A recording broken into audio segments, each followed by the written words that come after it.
하나님 말씀 보도록 합니다. 사도행전 10장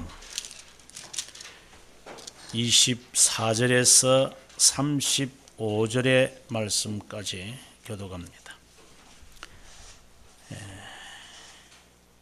이튿날 가이사랴에 들어가니 고넬료가 그의 친척과 가까운 친구들을 모아 기다리더니 마침 베드로가 들어올 때 고넬료가 맞아 발 앞에 엎드려 절하니 베드로가 일으켜 이르되 일어서라 나도 사람이라 하고 더불어 말하며 들어가 여러 사람이 모인 것을 보고 이르되 유대인으로서 이방인과 교제하며 가까이 하는 것이 위법인 줄은 너희도 알거니와 하나님께서 내게 지시하사 아무도 속되다 하거나 깨끗지 않다 하지 말라 하시기로 부름을 사양하지 아니하고 왔노라. 묻노니 무슨 일로 나를 불렀느냐. 고넬료가 이르되 내가 나흘 전 이맘때까지 내 집에서 제 9시에 기도를 하는데 갑자기 한 사람이 빛난 옷을 입고 내 앞에 서서 말하되 고넬료아 하나님이 내 기도를 들으시고 내 구조를 기억하셨으니 사람을 요빠에 보내어 베드로라 하는 시몬을 청하라. 그가 바닷가 무두장이 시몬의 집에 유숙하느니라 하시기로 내가 곧 당신에게 사람을 보내었는데 오셨으니 잘하였나이다. 이제 우리는 주께서 당신에게 명하신 모든 것을 듣고자 하여 다 하나님 앞에 있나이다.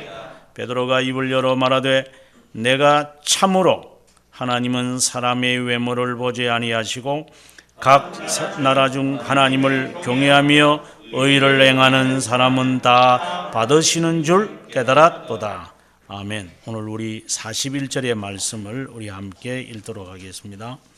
모든 백성에게 하신 것이 아니요 오직 미리 택하신 증인 곧 죽은 자 가운데서 부활하신 후 그를 모시고 음식을 먹은 우리에게 하신 것이니라.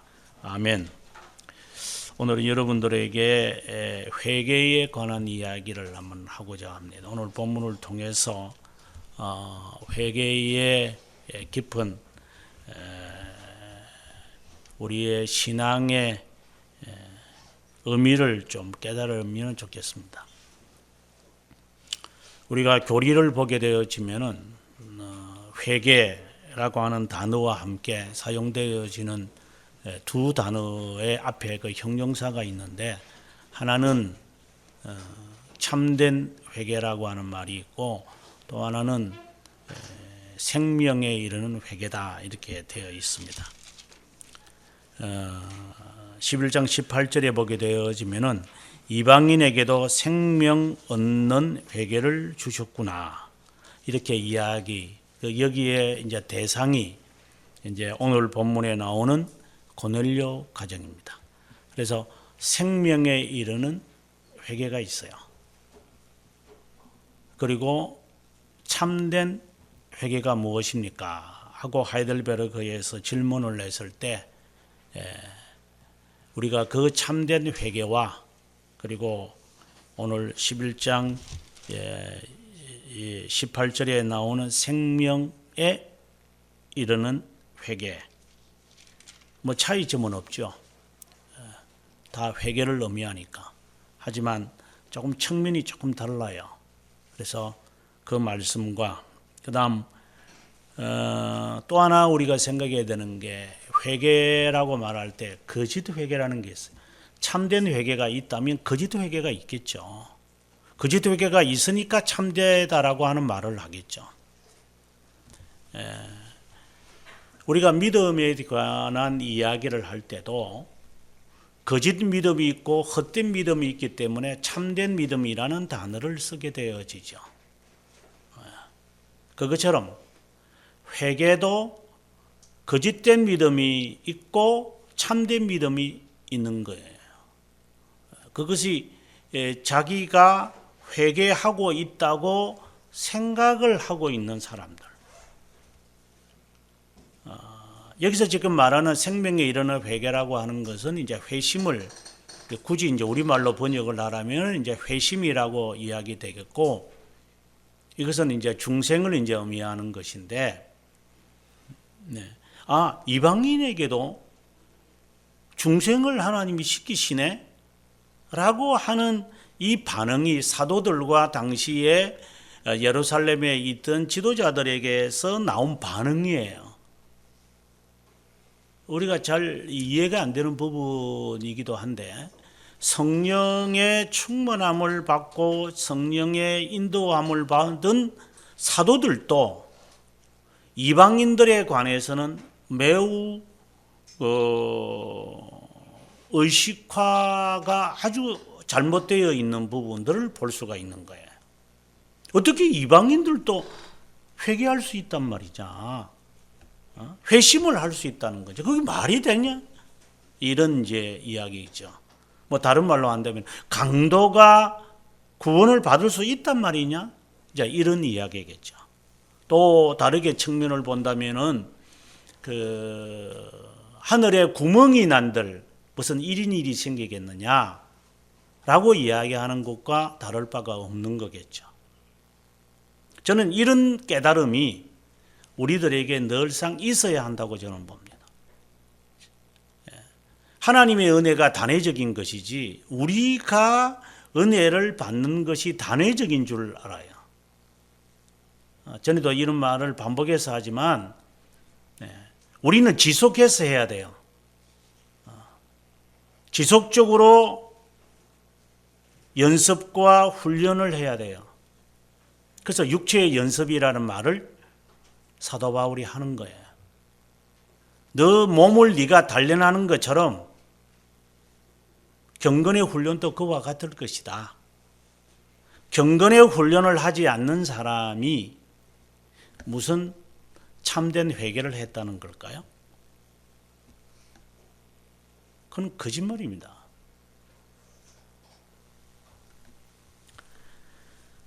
거짓 회개의 대표적인 것이 우리가 로만 가톨릭이 행하고 있는 관행입니다.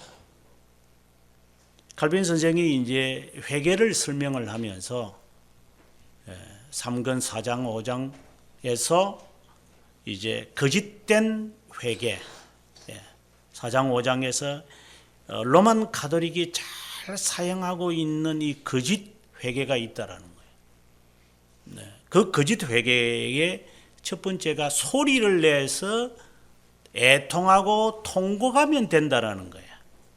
그래서 요즘에 한국 교회가 소리 질러 하는 그 어느 가수의 이야기처럼 소리를 막 지르면서 그냥 하는 그런 기도, 그걸 가지고 우리가 거짓 회개라고 단순히 단정하기는 어렵지만,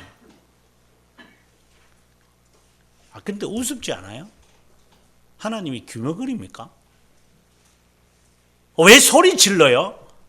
하나님한테? 사람한테 소리를 지르죠. 말을 안 들으면은 어른들이, 부모들이, 야! 이렇게 이야기를 하죠. 애를 꾸짖을 때, 하면 안 돼. 이렇게 해요. 잘못하니까 소리를 지르는 거지. 근데 하나님이 무슨 잘못을 했다고 하나님께 소리 질러요? 예를 들어서 여러분들이 저에게 말할 때, 이렇게 하면 제가, 좀 조용해라. 이러지. 어른한테 말할 때 소리 지르는 게 아니죠. 조심스럽게 또박또박. 그래서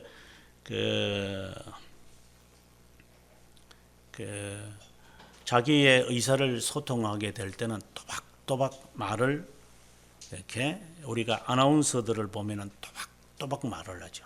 그 단어 하나를 아주 정확하게 써서. 근데 아나운서가 앞에 9시 앵커 하면서 이렇게 지르면은 저게 정신이 있나 저게 이런 식으로 말하겠죠. 소리 지르지 말라고 하나님께. 그렇다고 해서 또 소리 지르는 사람을 비난해서도 안 되겠지만 소리 안 지르는 것이 참된 기도일까요? 저는 그렇게도 보지를 않습니다. 잠자는 거죠, 그게.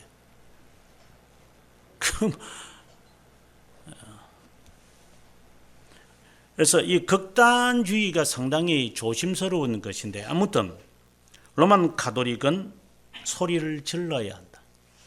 그리고 울어야 한다. 그래서 가식적인 울음들을 하죠. 마치 그 예수님께서 요한복음 11장에 보게 되어지면은 나사로가 죽었을 때에 그 집에 가자 많은 사람들이 애통하고 있었어요. 애곡하고 있었어요. 그래서 예수님께서 마르다에게 내 오빠 죽은 그 곳이 어디냐 가자. 그리고 돌을 옮겨 놓으라 라고 장소를 옮기니까 그 우는 사람들이 따라가요. 왜 따라가느냐? 같이 그 마르다가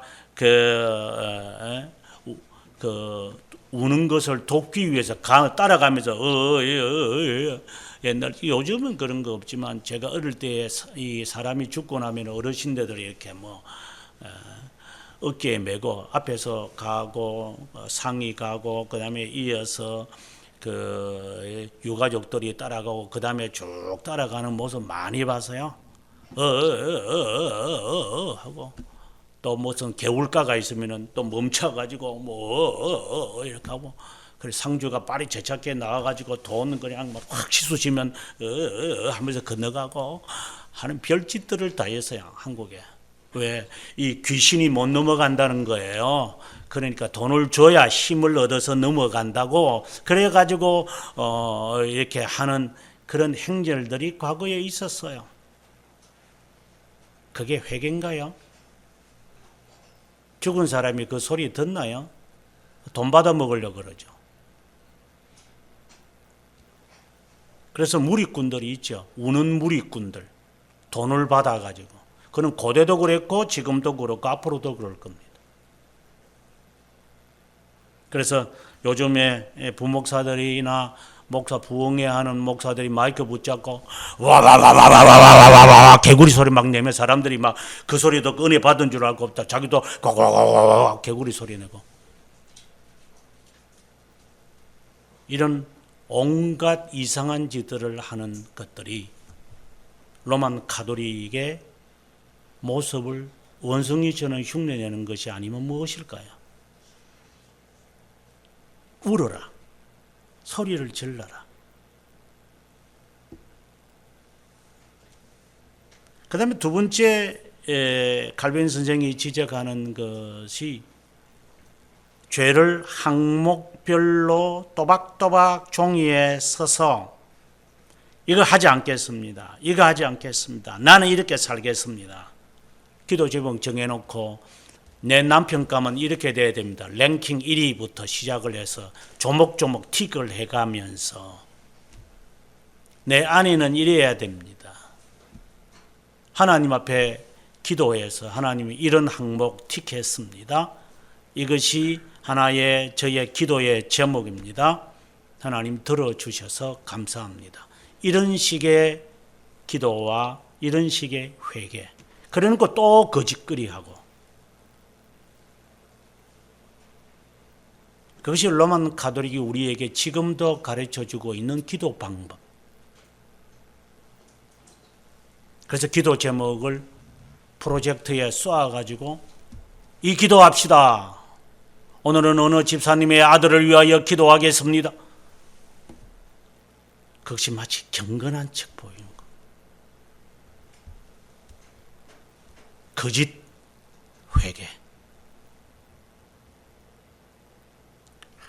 거짓 회개라고 하니까 뭐 단순한 그 거짓이 아니라 하나님 앞에 모독하고 있는 순간이죠. 그 다음에 세 번째가 내가 이렇게 하면은 내가 적어도 양심의 가책을 받으니까. 그래서 어떤 분이 오래전에 한 4, 5년 전인데 제가 이제 지방에 집회를 가면서 저를 이제 라이더 하면서 이런 말을 하더라고요. 목사님, 신앙에 자족이라는 게 있을 수 있겠습니까?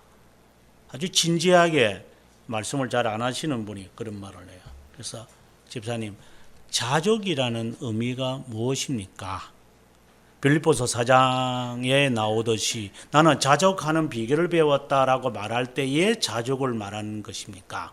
아니면 로만 가톨릭이 말하는 자족을 말하는 겁니까? 그분이 하는 말이 성경에 말하는 자족하는 비결을 배웠다. 이제 그 말씀이 아니라 로만 가톨릭이 말하는 것 같습니다. 이제 자기는 아직까지 그 자족이라는 만족이라는 개념화가 안 된 것 같아요. 그래서 제가 그에게 이런 저런 말씀을 여러 권면을 제가 드렸습니다. 만족이라는 것이 매우 위험한 단어입니다. 내가 이만큼 하면 됐지. 스스로 만족하는 거죠.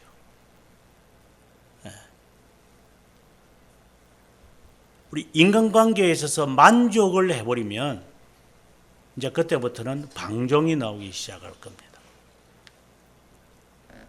심지어 하나님과의 나와의 관계에서 자족이라는 것, 내가 이만하면 됐어. 내가 이만큼 내가 기도했으면 하나님께서 나를 모른다고 하실까요? 이제 그것이 이제 마음에 해결이 안 되니까 그 다음에 다른 봉사를 하거나 다른 헌신을 하거나 이렇게 대체적인 행동을 해서 기쁨을 누리려고 하는. 저는 이런 위험을 저는 많이 본다고 생각을 합니다. 저 자신이 여기에 자유하다고 저는 생각하지는 않는데, 제가 어릴 때가 아니고 제가 한 10 몇 년 전이죠. 저희 모친이 이제 부산에서 저를 이제 방문하러 오신 적이 가끔 있었는데, 그러면 제가 그분을 모시고 이제 영등포역까지 모시다 드립니다. 그러면 이 어르신네가 2시간 전에 도착한다는 거야. 그래서 어머니 2시간이면 제가 걸어서 가겠습니다. 그러니까 어쨌든 일찍 가야 돼. 잔소리하지 말고 아니면 나 혼자 가든가 바래다 두든가 둘 중에 하나이라 그래서 모시다 드리죠. 이래서 이제 3시간 전에 신림동에서 영등포역까지 걸어가도 3시간 걸릴 거리를 저는 그 어머니를 모시고 이제 거기에 주차하고 앉아 한 2시간 반을 그냥 멍청하게 앉아 있습니다. 모친하고. 저는 그때 생각할 때, 이 어르신들이 그냥 바쁜 저 시간 쪼개서 사는 나를 힘들게 한다고 이랬는데, 지금에 와서 생각해 보니까 대화하는 시간을 마련하려고 하신 것이었는데, 그때는 몰랐죠. 그래서 아무튼 이제 2시간 반을 같이 이제 어르신들하고 이렇게 가만히 앉아가지고 있으면, 여러분 아다시피 용산역도 그렇고 서울역도 그렇고 돈 달라고 하는 사람이 있잖아요. 그럼 이 사람이 오면 저는 가만히 있죠. 그러면 저한테는 손을 내밀었다가 시작하고 어르신한테 가면은 하고 지갑을 빼내가지고 돈을 줘요. 그래서 어머니 좀 있으면 또 옵니다. 이러니까 또? 그럼 또 줘야 되겠네. 또 오시면 또 주고. 이거 2시간만 동안 도대체 얼마나 주려고 그러십니까? 하니까 다 줘도 괜찮지 않을까? 목사가 돼가지고. 그래도 네가 목사야? 그래서 저거 목사인데요. 근데 목사가 이래서 이걸 어떻게 해석을 해야 되나? 저는 신학적으로 해석을 해야 되니까 이게. 한편으로 이런 생각도 해봤어요. 아마 돌아가실 때가 다 되시기 때문에 자기를 비우는 그런 측면에서 이렇게 한 사람 한 사람이 다 귀한 것 같아요. 그래서 굳이 빨리 가는 기차를 타지 않고 굳이 무궁화호를 타겠다는 거예요. 6시간 걸리는 거. 어머니, 그때는 KTX가 없었으니까 새마을호 끊어드릴게요. 새마을호 타고 가세요. 이러면 무궁화 타고 가겠다고. 그래서 왜 무궁화를 타겁니까? 우리나라 꽃입니까?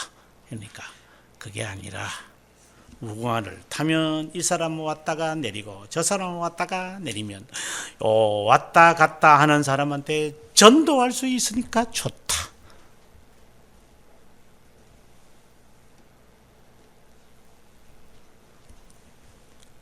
참 귀한 것이라고 봅니다. 그런데 거기에서 저는 또 다른 측면을 제가 보는 것이 무엇이냐. 만약에 이것이 옳다고 생각을 전제를 했을 때 잘못되어진 것이 뭘까? 내가 이렇게 하면서 내 만족, 내가 이제 선행을 하는구나 하는 만족이 아닐 수 있을까? 그 위험성을 그 안에 담겨 있는 거예요. 로만 가톨릭이 바로 그것을 그것을 이용하는 거예요. 아니다. 그렇게 함으로 너가 죄 사함을 받았다는 증거다. 그래서 만족해야만 한다. 하나님에게 만족시켜야 하고 너도 만족해라. 이런 식의 이야기를 하고 이게 이중적 의미를 갖고 있기 때문에 조심해야 됩니다. 오늘 본문에 나오는 고넬료는 이 문제를 어떻게 해결했는가? 우리는 유의 깊게 봐야만 합니다. 먼저 고넬료는 이방인이에요. 이건 신기한 일입니다. 지금 사도들은 이방인들에게 전도하려고 꿈도 꾸지를 않았어요. 어떻게 이방인들에게 중생이 일어난다는 거예요. 그건 말도 안 되는 소리 하지 마 하고 언쟁이 일어나고 나중에 15장에 가보게 되어지면은 이거 이방인들이 지금 예수 믿다니 이 말도 안 되는 거야 라고 이야기가 언쟁이 되고 논쟁의 결과가 나올 정도로 당시에 이 이야기는 상당히 희귀한 이야기였어요.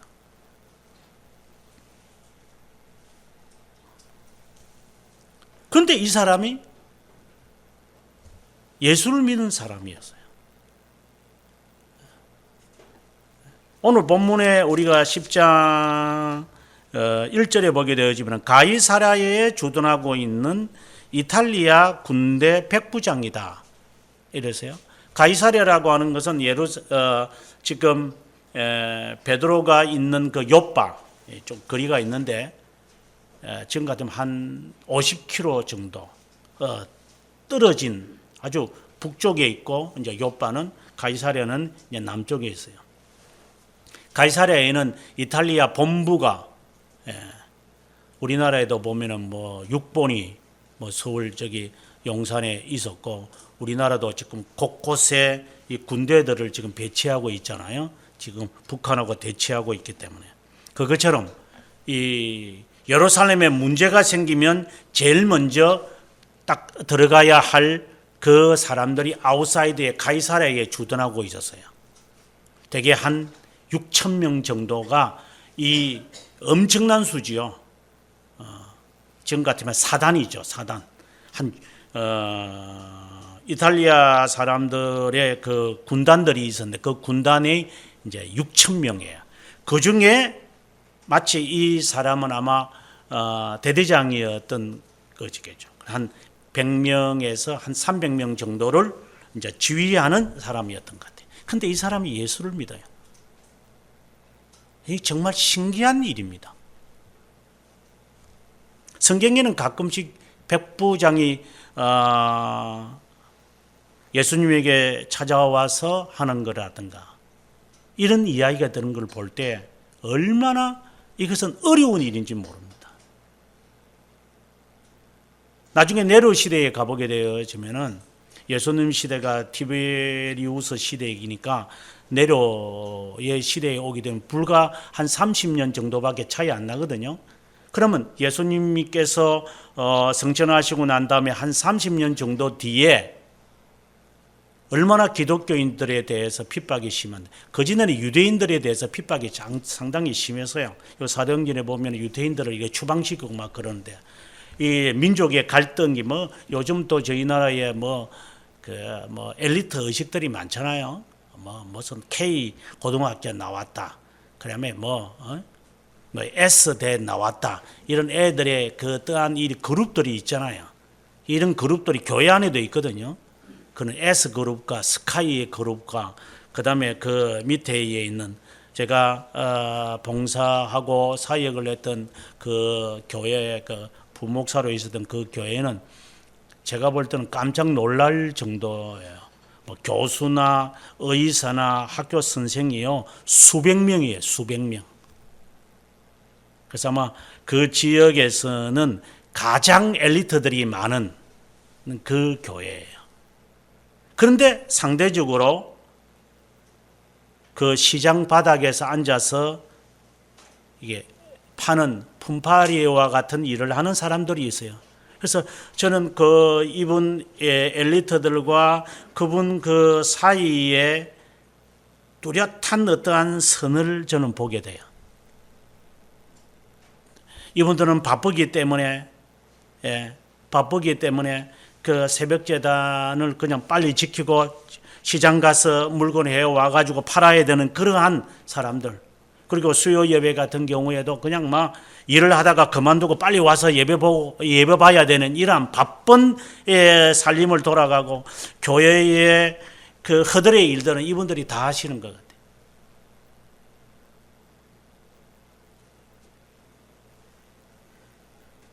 그런데 엘리트라고 하는 자들은 그렇지 않아요. 그래서 야고보 사도가 아주 꾸짖죠. 그래서 저는 그 틈바구니에서 신방을 하면서 저는 가끔씩 그분들을 꼭 신방 스케줄이 아니지만 찾아가서 그냥 평소에도 저녁에도 그냥 오후에도 그냥 인사하고 하는 것을 그분들이 참 좋아하는 것 같아요.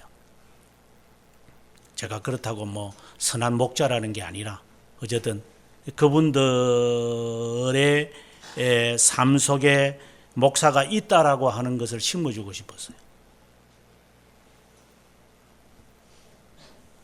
엘리트 의식에 빠져 있는 사람들. 그런데 복음이 이방인들에게 전해진다. 자기들 업신여기는 사람들에게 이 복음이 선포된다? 이해가 될 수 없죠. 그런데 놀라운 것은 2절에 그는 경건하고 온 집안이 하나님을 경외하고 구제와 하나님께 항상 기도했다. 이것은 정말 놀라운 일입니다. 경건하기도 하고 그 경건이 백성들을 구제하는 일을 많이 하고 있다. 너무 많이 하고 있다라고 하는 말이에요. 이게 우리말은 그냥 단순히 많이 구제하고가 아니라 백성들을 엄청난 수를 너무나도 많은, 그래서 소문이 날 정도로, 만약에 소문이 나서 이 사람이 그 백부장의 로마인의 그 위치에서 추방될 정도로 그만큼 구제를 많이 했다. 소문이 났죠. 그리고 그것만이 아니라 항상 하나님 앞에, 여기서 항상이라고 그랬어요. 항상 언제나 한결같이 변함없이 끊임없이 하나님께 기도 생활을 했다. 정말 중생의 오리지널을 보는 것 같아요. 항상 기도도 하지 않고 경건하지도 않는 자들이 중생했다고 함부로 말들을 하는, 이따금 기도하면서 이따금 구제하면서, 생각나면은 한 몇 년 전에 내가 한번 해봤는데, 그렇다고 구제와 그러한 기도의 생활이 중생을 말하는 것은 아니죠. 아무튼 그의 삶이 그랬던 거예요. 어느 날 이제 3절에 가보면 9시에 오후 3시를 말합니다. 우리가 지난주 3장에 보게 되어지면 요한과 베드로도 9시에 기도하러 가거든요. 그래서 아마 이 시각에 기도하는 것. 단순히 기도만 하는 게 아니라 나중에 같은 시각에 베드로도 이제 기도하는데 여기서는 9시고 그 이제 베드로는 9절에 가보게 되어지면 6시 조금 더 앞에 아마 기도했던 것 같아요. 6시 낮 12시죠. 9시 여기서 말하는 3절의 9시는 오후 3시를 말하고 그때에 기도하는 가운데 환상을 보았다라고 그래요. 하나님의 사자. 나중에 이제 이분이 베드로에게 이야기할 때는 뭐라고 하느냐면은 빛난 옷을 30절에 가보면 갑자기 한 사람이 빛난 옷을 입고 내 앞에 섰더라. 이제 오늘 본문 여기에 3절에서는 하나님의 사자가 천사를 말하는데 천사가 앞에 섰더라. 이렇게 이야기를 합니다. 4절에 고넬료에게 그 천사가 하는 말입니다. 두려워하지 마라. 고넬료가 하는 말이 무슨 일입니까? 그가 하는 이거 환상 가운데서 하는 이야기예요. 가시적으로 막 보고 있는 것이 아니라 보통 사람들 뭐 기도 생활 조금 하는 사람들 뭐 음성을 하나님이 음성 들려주세요. 음성 들려주세요. 주여 음성을 주님 알겠습니다. 이렇게 해가지고 기도 응답 받았다고 그래 그 장난들을 치는 애들이 저는 수없이 봤습니다. 그건 거짓말들입니다. 또 그런 말하면 또 잘 알아들어요 또. 근데 여기에 보면 4절에 내 기도와 구제가 지금 2절에 있는 말씀을 하고 있는 거예요. 너가 많은 구제를 하고 너가 항상 기도하는 것 하나님께 상달되었다. 상달되어서 하나님이 기억하고 있다. 이런 말을 합니다. 여기서 기억한다. 구약 성경에 보게 되어지면 레위기 2장 2절에 이제 제사법을 이야기하다가 화제로 드려야 할 제사 가운데 소제라는 것이 있어요. 이스라엘 백성들에게 모세가 소제를 드리라고 그래요. 소제라고 하는 것은 각종 곡물들을 갖고 와서 이제 제사장에게 이제 드리는 거예요. 그러면 제사장은 그걸 가지고 불을 태워서 그 쉽게 말해서 냄새를 피우는 거예요. 우리가 뭐 커피를 뭐 로스팅 하는 거나 뭐 아니면은 과거에 제가 어릴 때 보면은 그 옥수수를 이렇게 태워 가지고 로스팅을 해 가지고 그걸 이제 우리가 보리차를 끓여 먹는 것처럼 뭐 우리나라 보리차나 그들이 먹는 뭐 그것이나 뭐 별 차이가 없는 거잖아. 똑같은 콘이니까. 아무튼 그는 향을 피우는 거예요. 이렇게 향을 하나님께 향을 피우는 그것이 2장 2절에 레위기 2장 2절에 나오게 되어지는데 이 매일 해야 돼요. 소제는 매일 드려야 돼요. 아침에도 드리고 낮에도 드리고 저녁에도 드리는 거예요. 제사장에 가지고 와서 드리는 거예요.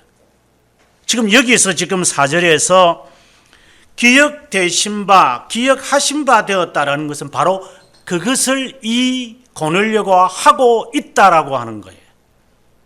뭐 찬송가 덕금에서 귓구멍에 꼽아가지고 덕겨 있으니까 그게 경건한 척 보입니까? 뭐 자동차에 뭐 성경 말씀 읽는 것을 들으니까 아주 경건한 척 보입니까? 경건한 채 합니까? 유행가 듣는 것보다는 낫겠죠. 그렇게 가장 미니멈을 가지고 비교해야 됩니까? 신앙을. 소제라고 하는 것은 항상 기도하는 것입니다. 항상 기도하는 것. 그래서 사도 바울도 항상 기도하라 라고 하는 거예요. 이것은 기억하는 제사라 그래요. 소제를. 그럼 우리 스스로에게 한번 질문해 보세요. 내가 중생된 자라면, 회심을 한 사람이라면 항상 기도하는 거예요. 그렇지도 않는데 중생한 척 하는 사람들, 정말 가증한 사람들이죠.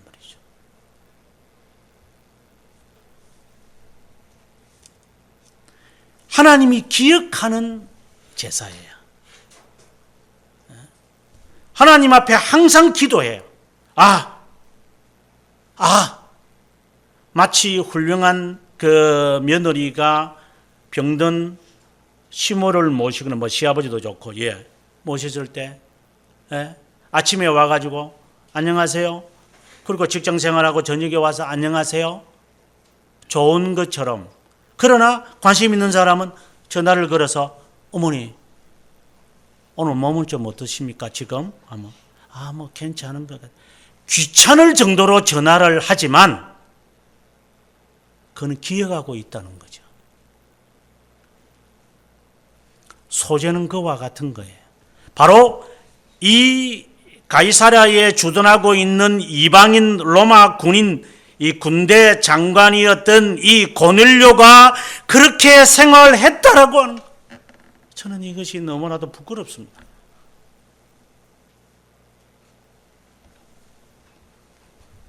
예수님께서 매일 기도하셨고 가서 한적한 곳에 밤새도록 기도하셨는데 이것이 하나의 소제입니다.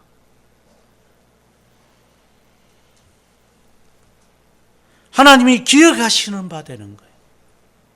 주일날만 달랑 와가지고 예배를 드린다. 주일날 달랑 와가지고 성경을 읽는다. 평소에는 성경을 읽지도 않는 애들이 그걸 중생이라고 봅니까? 사람을 속이는 거지 하나님을 속입니까? 행동을 가지고 영적인 사역을 판단하려고 하는 것이 아니라 최소한 그 정도는 하는 것이 아닌가요? 하나님의 자녀라면.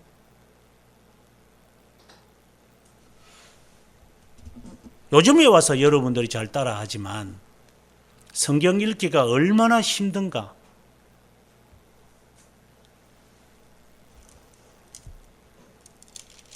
그 천사가 하는 말을 듣고 그러는 이제 7절에 즉시로 이제 세 명을 보냅니다. 상당히 흥미있는 것은 7절에 보면 하인 2사람 그리고 경건한 군인 1명. 그렇다면 지금 앞에서 지금 2절에서 이야기한 것처럼 온 집안 자신의 가족 하인까지도 경건하다 이 말입니다. 뿐만 아니라 자기의 수하에 있는 군인들도 경건한 거예요. 이분은 보통 사람이 아니에요. 이방인으로서 온통 다 경건한 것 같아요. 마치 하나의 이상적인 교회를 보는 듯해요. 항상 기도하고 이 사람들이 항상 구제하고 항상 나누어주고 마치 초대교회에 성령의 충만함을 받은 사람들이 행했던 것을 이들은 아직 성령의 충만함을 받는 거래 이런 것은 없어도 그들은 그렇게 하고 있었다 이 말이에요.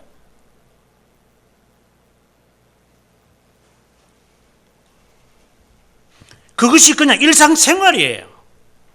구제나 기도하는 게 그냥 이게 몸에 빼여 있는 사람들이에요.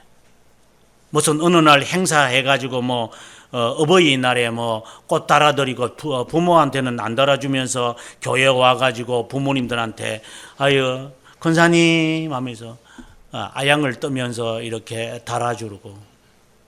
과거에는 카네이션을 저희들이 만들었어요.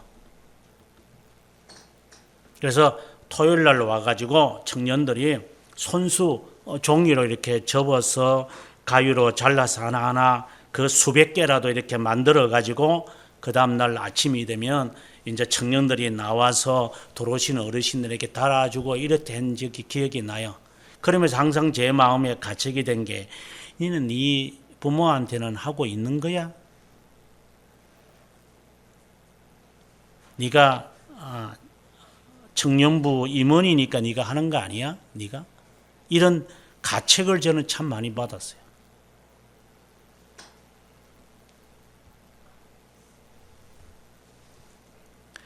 그러나 이들은 항상 그런 것 같아요. 그 세 사람이 이제 50km 정도 떨어진 곳으로 향하여 가는 겁니다.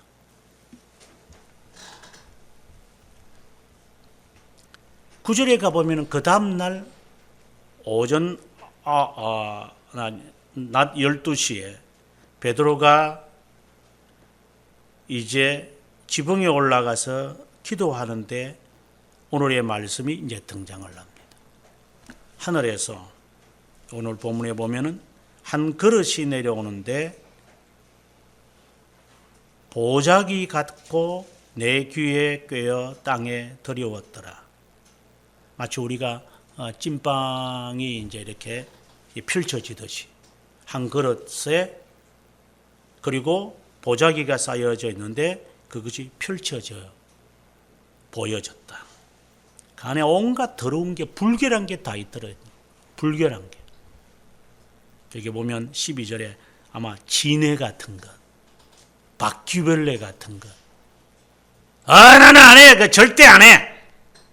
절대 못 먹어. 내가 뭐 기독교인이라고 해서 내가 먹고 그래? 나 안 먹어. 나 어릴 때부터 내가 먹은 적이 없어. 14절에 베드로가 하는 말입니다. 나 안 먹습니다.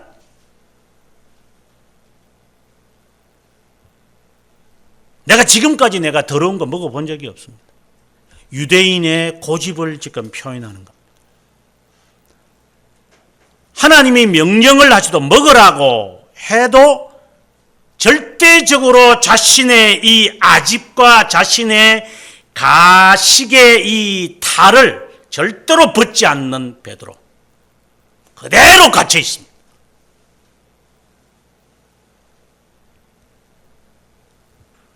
그때 하나님이 하는 말입니다. 내가 깨끗하게 했다. 내가 깨끗하게 했는데 네가 더럽다고 하느냐?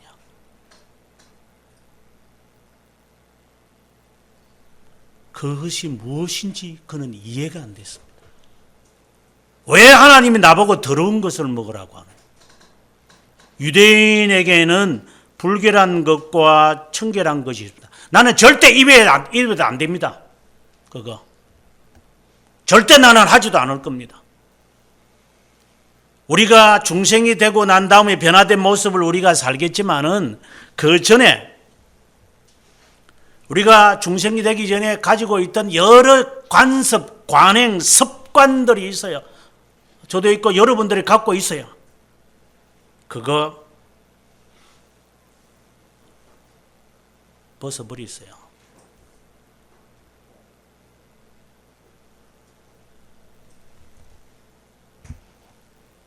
하나님이 내가 깨끗하게 한 거다. 지금 베드로가 모르고 있는 것이 무엇이냐면 너 입에 들어가는 것이 사람을 더럽게 하는 게 아니라 입에서 나오는 것이 더럽게 한다라고 했던 예수님의 이 마태복음 15장에 있는 말씀이 지가 아마 나중에는 깨달아졌겠지만 깨닫지 못한 것 같아요.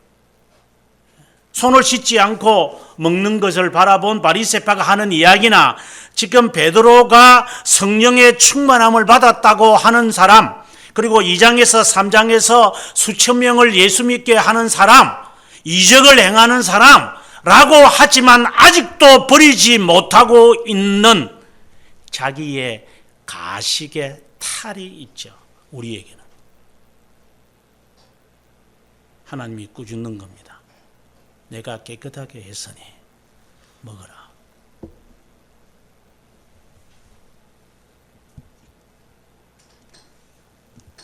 이것이 무슨 뜻인가 싶어 고민하고 있을 때에 이제 17절에 보니까 이제 이 세 사람이 도착을 했고 그리고 대화 속에 아하 이제 이 의미를 알게 되어졌고 그리고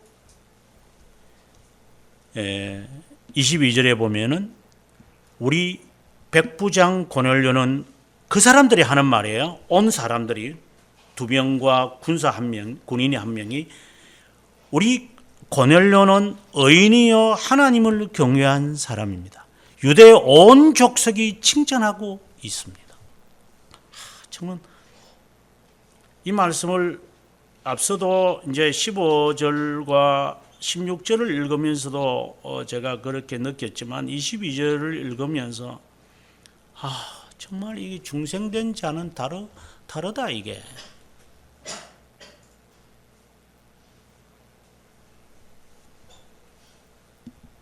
베드로가 그들을 불러서 여기서 잠을 자게 하고 그 다음 날 그러면 갑시다 라고 할 때에 욥바에서 온 어떤 형제들도 함께 갔다라고 되어 있는데 이것은 나중에 이제 뒷부분에 보게 되어지면 6명이라고 이야기를 하고 있어요.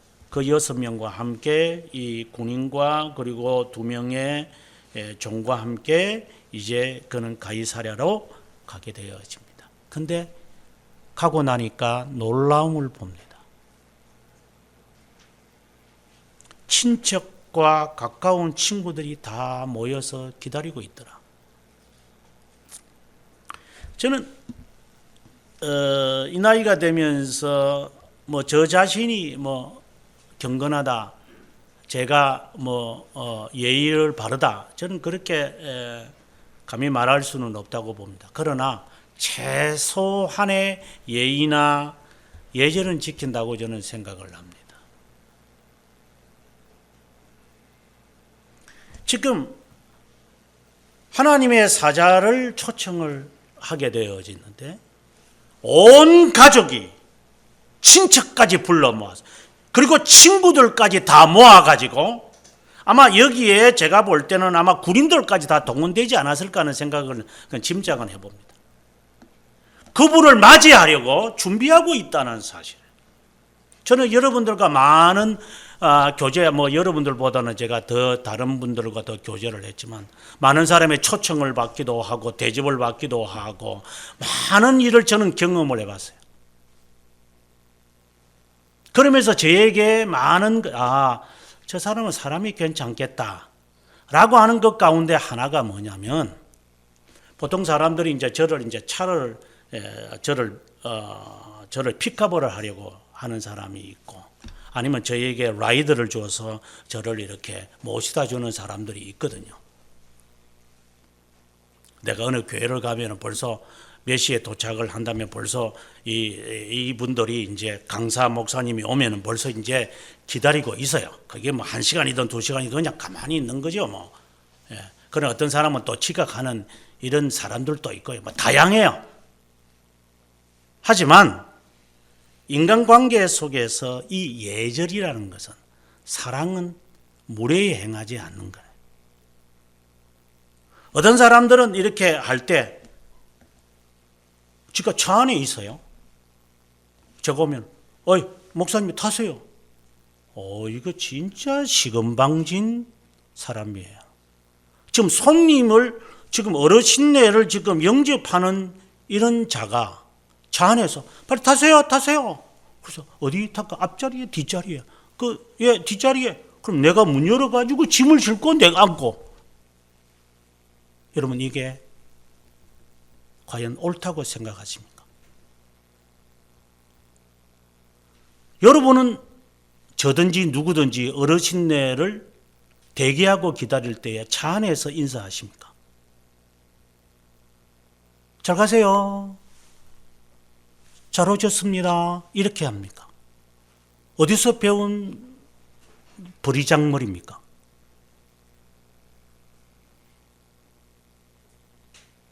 부모한테도 그럽니까? 어디서 못 배운 자가 그렇게 하는 겁니다. 제가 말하는 것도 유식과 무식을 말하는 게 아니라 삶에서 예의를 그렇게도 모릅니까? 그리고 강사를 초청해서 기다리면은 나와서 어서 오십시오. 목사님, 제가 이게 짐은 제가 여기 하고 그냥 이 앞에 앉으십시오. 그러고 난 다음에 자기가 운전석에 앉아서 운전을 하는 거지. 내가 물건 실어야 되고, 내가 문 열어야 되고, 내가 문 닫아야 되고, 그렇게 합니까?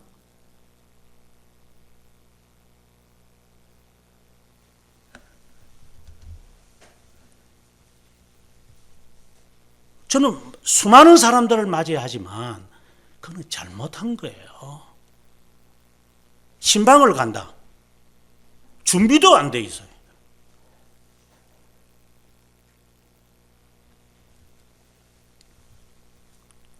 그 다음에 라이드를 줬다고 합시다.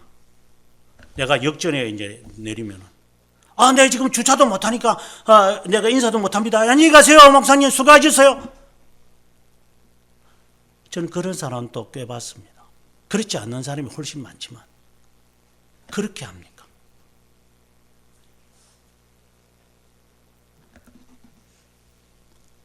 인간적으로 말하면 참 못돼 먹은 애구나. 저래도 목사질을 하는구나. 저래도 사람을 맞이하려고 하는구나. 이런. 손님을 청했는데 어떤 자세를 해야 돼요?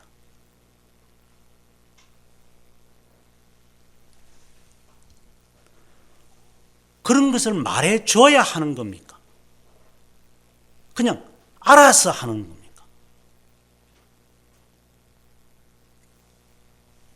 지금 이분이 경건하고 하나님을 경외하고 온 민족이 유대의 온 민족이라 그래서요.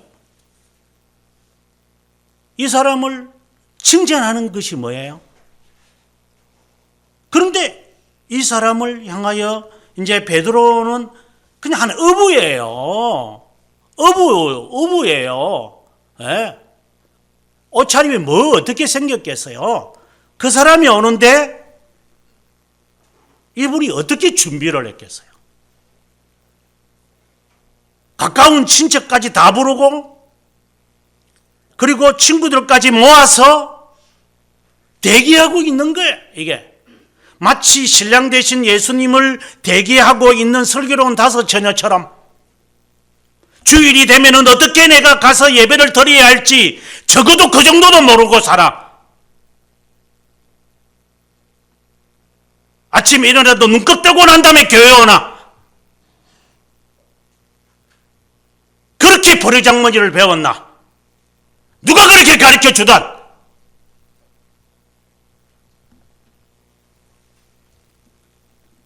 인간관계에서 그렇게 해서는 안 되죠. 하나님의 사자가 지금 온다고 하는데 이 고넬료는 제대로 유대인의 관습이 뭔지를 정확하게 모르죠. 기독교인의 관습이 뭔지. 하지만 대기하고 있는 거예요.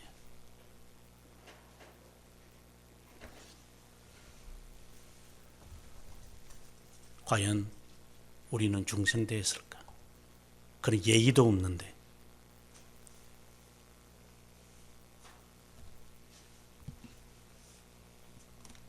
그리고 더 나아가서 25절에 보니 베드로가 들어올 때에 그의 발 앞에 엎드렸다.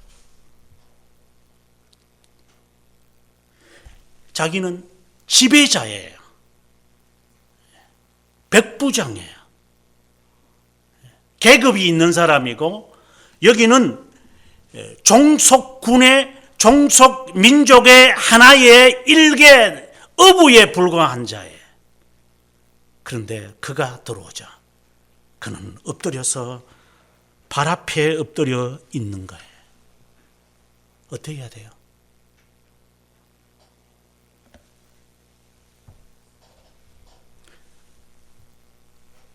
그때 베드로가 하는 말이 일어나라. 나는 사람이다. 나는 하나의 사람에 불과하니까 일어나라고 말합니다. 이는 베드로의 정말 고마운 고백이죠. 하지만 고넬료는 그럴 수 없어요. 하나님의 사자가 왔으니까. 그분에게 내가 말씀을 들어야 되니까. 정확한지는 모르지만 빛난 옷을 입은 빛난 옷을 입은 분이 나에게 계시해서 그분이 누군지도 잘 모르겠지만 가서 데리고 오라고. 시몬이 헷갈리는 시몬이니까 무두장이 그 시몬의 집에 머물고 있는 시몬을 데리고 오라고. 얼굴도 몰라요. 상종해 본 적도 없어요. 그 데리고 오래서 그분을 데리고 왔을 때 그의 자세가 어떤 자세였는가? 하나님을 경외하는 그의 자세가 정말 명시되는 순간이죠. 내가 어떻게 해야 되겠는가?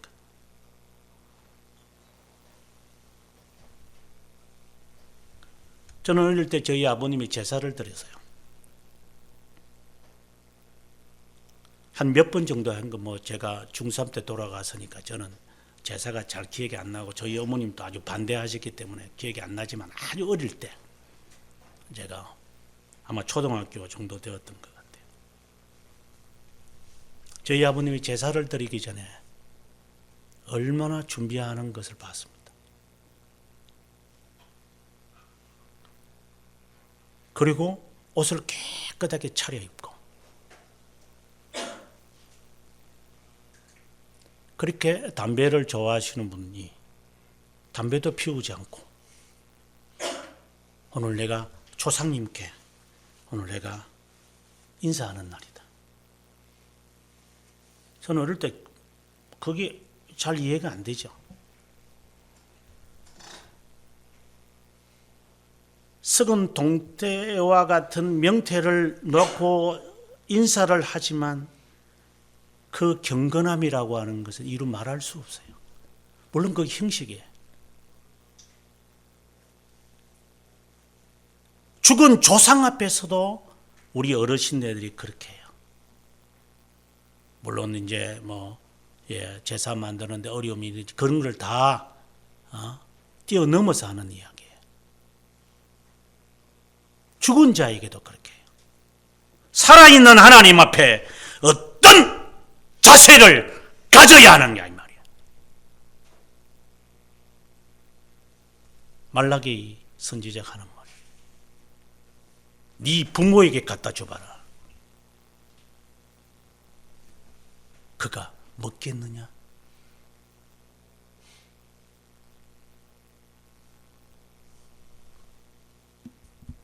과연 중생된 자일까요? 그것을 가지고 판단은 못하겠지만 최소한 지켜야 할 것이 있지 않나? 하나님에 대하여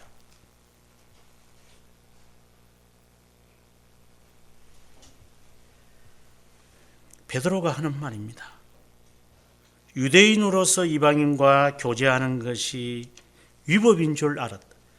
아직도 깨지 못하는 자기의 아집 속에 있는 베드로입니다.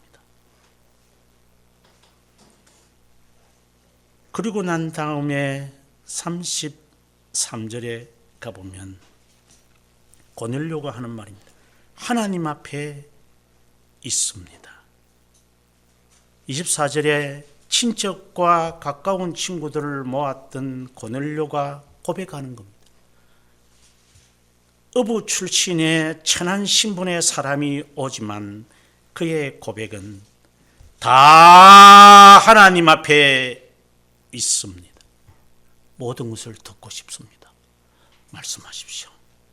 저희들이 듣겠습니다.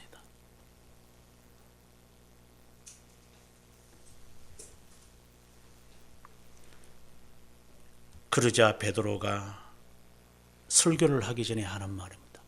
하나님은 사람을 왜 물어보지 않는구나.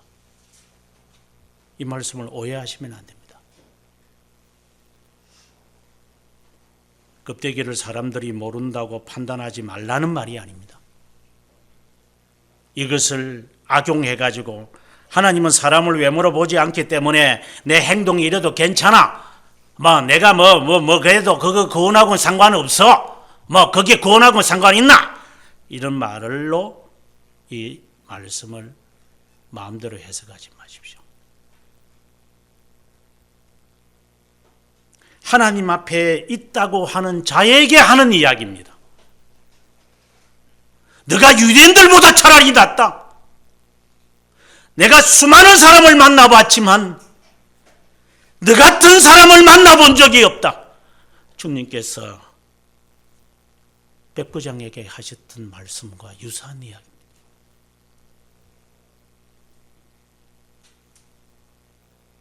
마치 주일을 노는 날로 취급하는 것이나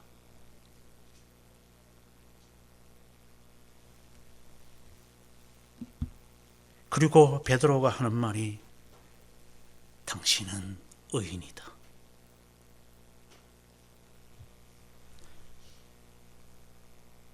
그에게 칭의를 이야기하는 것 같아요.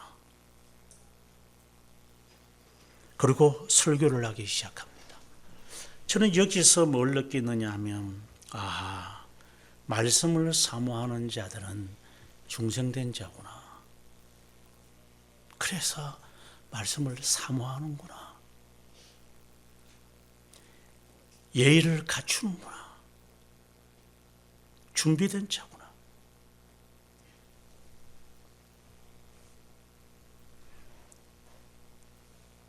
그리고 3장과 2장에 있었던 설교보다는 조금 짧지만 예수 그리스도에 대하여 이야기하면서 42절에 가서 너희들이 죽인 로마인들과 유대인들을 두고 하는 말, 당신들이 죽인 그 예수님은 42절에 살아있는 자와 죽은 자의 재판장으로 정했다. 구속자 하나님이심을 그에게 이야기합니다.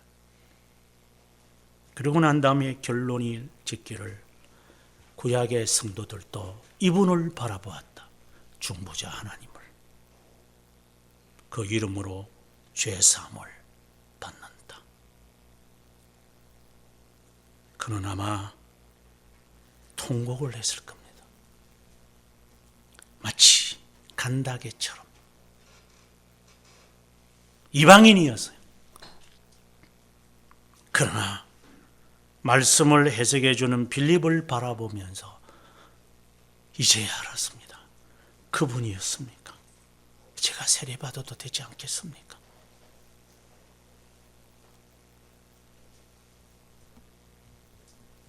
(44절에) 성령이 말씀을 듣는 자들에게 임해서 말씀을 듣는 자에게. 나중에 이 말씀을 오해해가지고 오순절파들이 방언받았다. 이봐, 성령 받고 난 다음에 다 방언으로 말했잖아. 방언이 성령 충만의 증거야. 중생된 증거야. 이런 새빨간 거짓말들을 내깔리고 있지만 44절에 분명히 말할 때 말씀을 듣는 자들에게 임했다. 중생된 자에게 임해서 그들이 방언하는 것이 있었다. 그리고 세례를 주었다. 오늘의 이 말씀에 하나의 어떻게 본다면 나레이터의 이야기를 제가 했지만 정말 고넬료는 본보기의 사람이다. 1차적으로 그는 정말 경건한 사람, 구제와 기도하는 사람이구나. 그는 왜 구제해야 되고 왜 기도해야 되는지도 정확하게 모르지만 막연하게 이렇게 살아서는 안 된다라고 하는 것이 분명히 그에게 있었던 것 같아요. 그분이 어떤 분이다, 예수 그리스도다 이런 것도 정확하게 알지 못해요. 이 사람은 그저 경건하게 누군가에게 기도하면서 그분이 누군지를 모르는 거예요. 그러나 그는 하고 있었어요. 그리고 순종했어요. 그리고 경건하게 그는 살았어요. 그리고 그 구체적인 그 대상이 바로 자기들이 군인들이 죽였던 바로 그 예수 그리스도라고 하는 사실 앞에 그는 어떻게 되었을까? 아마 내가 예수를 죽였구나. 내가 지금 몰랐던 그분이 예수였구나.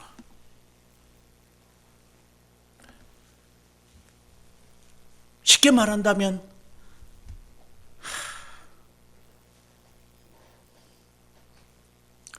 이 인간이 참 지저분해서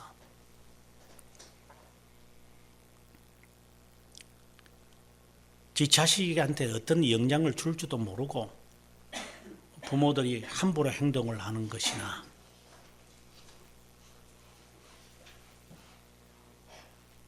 함부로 행동을 하는 거고 그 함부로 행동하는 것을 보고 자라난 애가 지 새끼 낳고 난 다음에도 함부로 행동을 하고 애가 쟤한테 이제 선잔을 마시게 하면 그때 가서 아이고 내가 정말 후회하고 잘못했구나. 그게 인간의 지저분한 겁니다.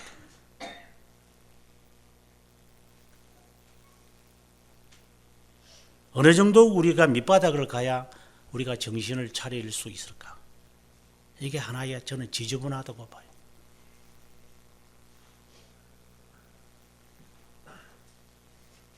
어쨌든 매를 맞아야 되는구나.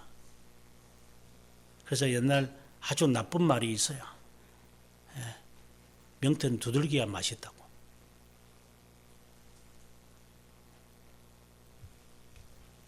사람도 그렇다고. 저는 그 말 정말 듣기 싫었는데. 그래서 저를 때리시면서 저희 아버님이 저 발바닥을 때렸는데 은승이 너가 지금 정신 못 차리면 네 평생 못 차릴 거야. 오늘 이 아픈 거 기억하고 살아라. 그래서 저를 거꾸로 뒤집어 가지고 양발을 그냥 정신없이 때리셨어요. 그때는 그게 아프다는 그 자체가 기분 나쁘니까. 매 맞았다라고 한다는 그 자체가 슬프니까. 억울해서 울었죠. 아파서 우는 것도 있지만. 그러나 지금에 와서 보면 앞으로 울어야 할 것을 대신 울게끔 했었구나. 왜 우리는 이렇게 지저분하게 사는 것인가? 이렇게 앞서도 강하게 말씀드렸지만 예절이 이렇게 없나? 어디서 배웠나? 누이에게서 배웠나? 도대체 어디서 신앙생활을 배웠나? 어디서 신앙생활을 배웠기에 이 모양밖에 안 되나? 혹이나 나중에 네가 그렇게 상처를 받을 때 깨달았으면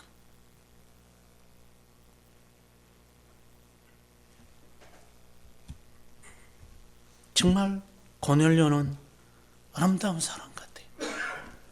하나님이 기억하신 바 되니까 하나님이 기억하신 바 되는 소재를 매일 드렸던 사람. 이 사람이기에 말씀을 듣고 싶었고 말씀을 듣고자 하는 자에게 예수 그리스도에 대한 진리가 선포되자 그는 성령의 충만해서 방언을 받게 되어졌던 것이었지. 천번 할렐루야에서 방언 받는다는 이 사기꾼들이나 못돼 처먹은 놈들이 한국 교회에 판을 치고 있으니까. 그런 데서 배워가지고 구릉이처럼 담 넘어 들어와가지고 교회를 어지럽히고 말씀을 사모하는 것이 아니라 말씀이 전해지는 시간에도 준비되지 않았고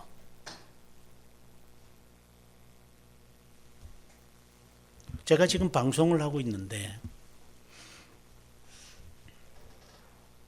만 15분, 어떤 때는 30분. 그 30분, 15분 준비하려면 한 10배는 준비해야 돼요. 10배. 저뿐만이 아니에요. 우리 집사람은 초긴장이에요. 초긴장. 아무것도 아닌 거예요. 실수해도 괜찮아요.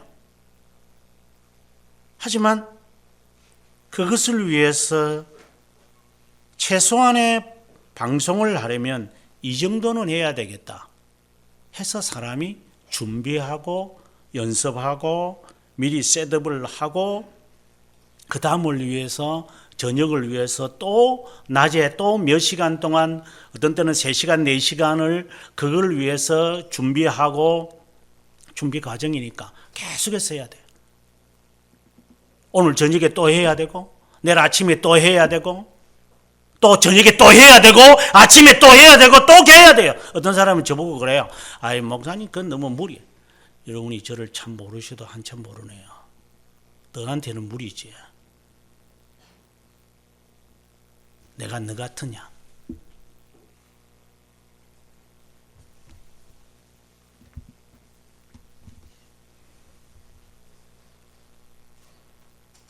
경건해야 돼요. 항상 기도해야 돼요.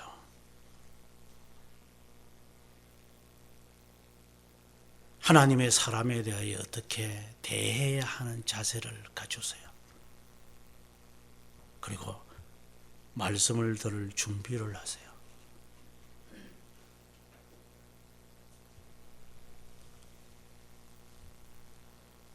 그 준비하는 자를 향하여 베드로가 하나님은 사람을 외모로 보지 않는구나. 이방인이고 로마 군인이고 핍박자라고 하는 것에서 내가 당신을 잘못 봤습니다. 그래서 나중에 11장에 가서 당신이 왜 이방인과 함께 식사하고 대화하느냐라고 사도들이 꾸짖자 그가 하는 말입니다. 11장 전체에 그 말을 하고 난 다음에 사도들이 하는 말이 18절에 가서 이방인에게도 생명을 주는 회개가 일어나는구나.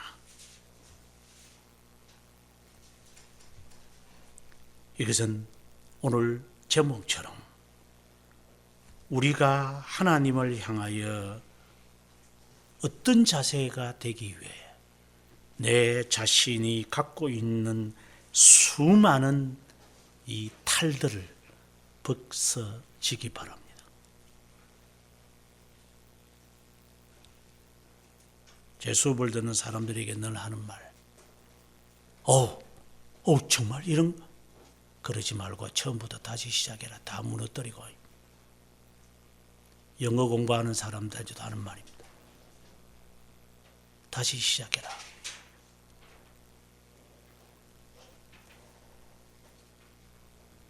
유학을 가기 전에 제가 영어 공부할 때 중학교 1학년부터 다시 공부했어요. 여러분에게 여러 번 이야기했어요. 학교 영어 선생한테 찾아가서 집사님 해서 영어 테이프를 그리고 교과서를 사가지고 헌책방에 가서 사서 제가 들으면서 공부했어요. 그리고 그때 보았던 교과서 중 가운데 하나를 지금도 갖고 있고 저 집사님이 보고 있는지 모르지만 책상에 꽂혀 있더라고요.